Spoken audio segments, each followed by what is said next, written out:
Hello, BookTube.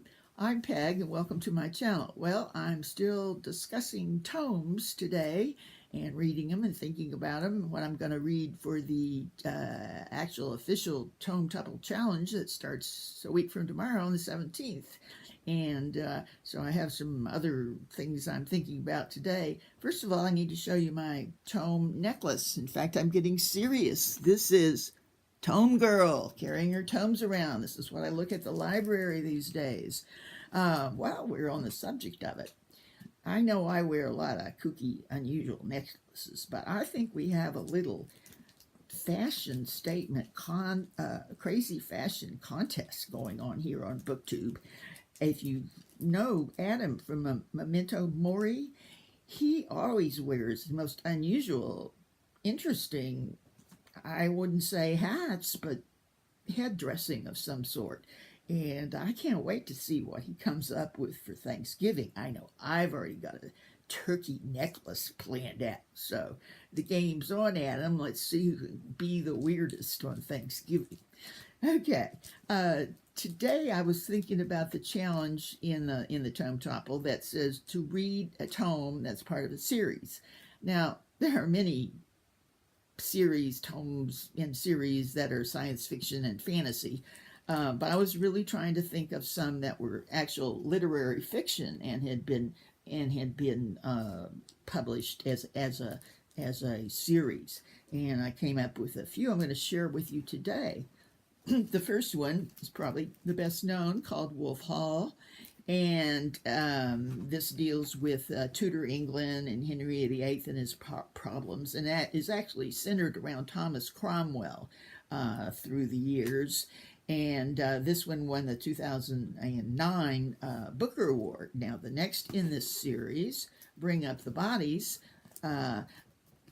continues along with this line and won the 2012 Booker Award. So, you're wondering about the third in the trilogy. Well, that seems to be a little mysterious, whether it is going to be written or published, or it's one of those things I think people decide you just don't ask the author about when you meet her.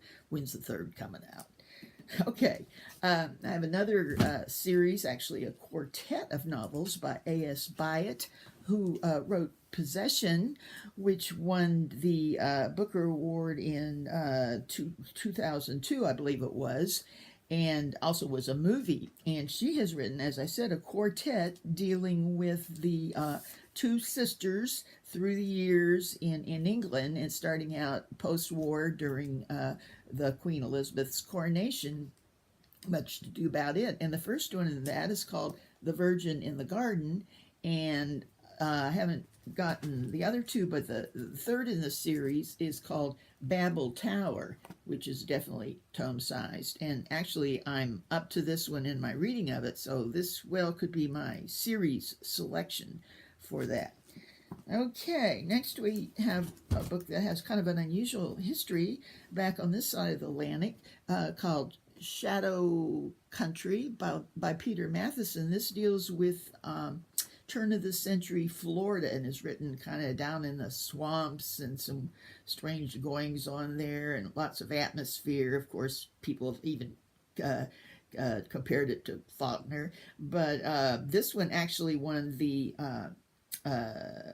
National Book Award in 2009, and the reason it could be considered for this part of this series is it was originally written as a trilogy, the first of being called Killing Mr. Watson, if you've heard of that, and I read that trilogy now, and then later on the author condensed the books of the trilogy into this one book, which I'm anxious to actually read the book. It's like quite a bit shorter than if you read all the trilogies together. So this is a strong contender. Okay, next we have, oh, you guys are going to think I'm crazy, but it's the postmodernist novelist Will Self in his third in the trilogy, called Phone. Phone.